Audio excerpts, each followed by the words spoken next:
When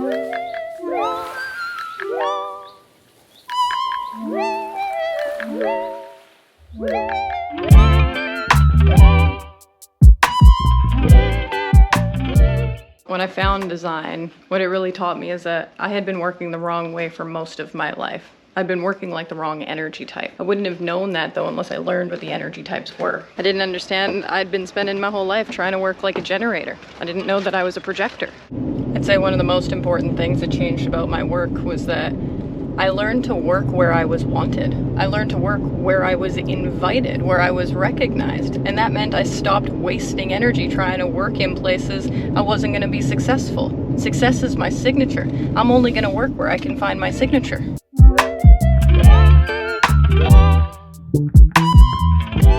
Human design really helped me understand what I perceive to be these conflicting voices or narratives inside of my head that are playing all the time. But it gave me a way to differentiate between the voices. Is this my passenger? Is this my authority? Is this my not self? Is this a transit? Is this conditioning? The voices to me are basically the things that are chiming in whenever we're trying to make a decision. Say, let's take a very normal decision. Like, let's say you're not sure if you want to stay in the relationship that you're in. Well, maybe those voices I acknowledged before, is this my passenger? Is this my not self? Is this my authority? There's so many different narratives that we hear in terms of, like, should I stay in this relationship? Let's just say it's your passenger. The passenger is going to be the smartest one. Maybe it's like, well, shit, I don't know if we should be in this relationship. Let's just follow strategy and authority. Let's make some popcorn. Let's sit back and watch the movie and see how this all plays out. Maybe it's your authority. You know, if I were to ask myself, should I be in a relationship with this person? I would be checking in with my spleen. Is my spleen saying this isn't healthy for you? That would be a big red flag for my authority. What about my conditioning? You know, maybe someone says, oh, that's not who I imagined you with.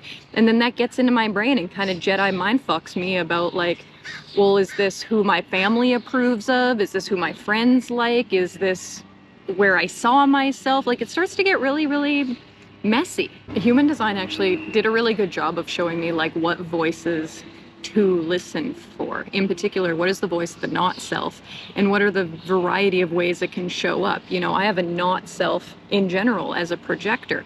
I have a not self for my motivation, but in particular, I have 7 undefined centers, and the not self that comes through each of those, like, maybe you don't know enough, maybe you're not sure, maybe you need attention, maybe you're afraid of truth and confrontation, maybe you don't know when enough's enough, you know, maybe you're looking for love and direction. Like, I was able to discern my not self based on my undefined centers thanks to the information in design. Design definitely put me back in my body. You know, before design, I would experience a lot of signals in my body, but I couldn't necessarily interpret where they were coming from or what they meant, or if I actually should be listening to them. It was really hard for me to discern the difference between fear or my authority or my not self or my dysregulated nervous system, which honestly is my undefined solar plexus. You know, it took me a long time to realize that the fear that lives in my undefined solar plexus, fear of truth and confrontation, I had a projection on that confrontation was always going to hurt, that it would be violent, that it would be painful. And that's exactly what you're supposed to think as a way to keep you from working through that. Because what happens when you actually work through the undefined solar plexus is you realize truth and confrontation is one of the greatest feelings in the world. Very rarely does it become violent or aggressive or even painful. In fact, it's one of the most relieving feelings I've ever felt.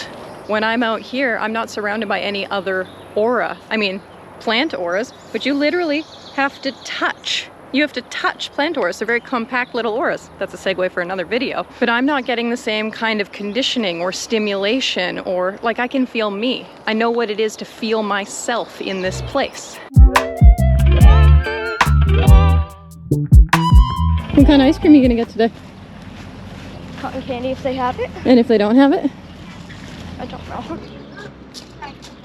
It's so much smaller this time. It's so much smaller. Do you think that you should go to bed like when 8-year-olds are supposed to go to bed, or do you think you're supposed to go to bed when you used all your energy? You go to bed when you've used all your energy. Do you think I should make you do things that you have a no response for just because I'm a grown-up? No. That's what my dad does. That's what you're doing? What does a no response feel like? Like, I don't want to do this. Because you're a third line, do you think it's best if I just like let you figure stuff out the hard way? Yeah. Do you think if you have kids, you're gonna let them eat what they have a response for?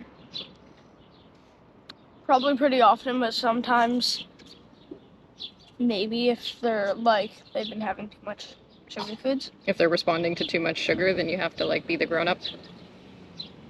I'll remember that. When you were 7, could you follow your own response?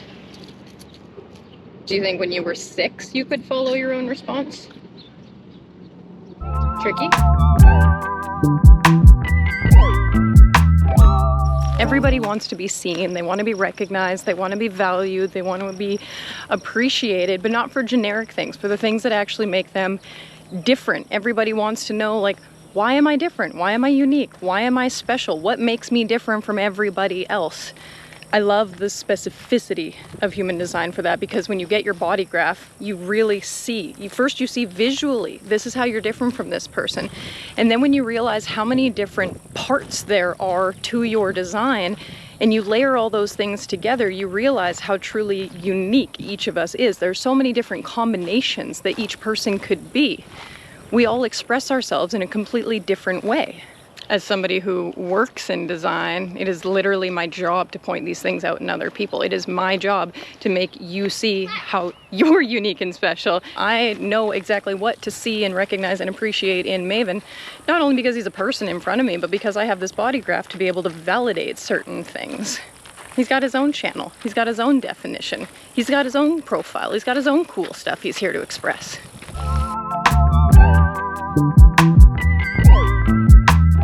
I'm someone who is meant to be focused, consecutive, strategic.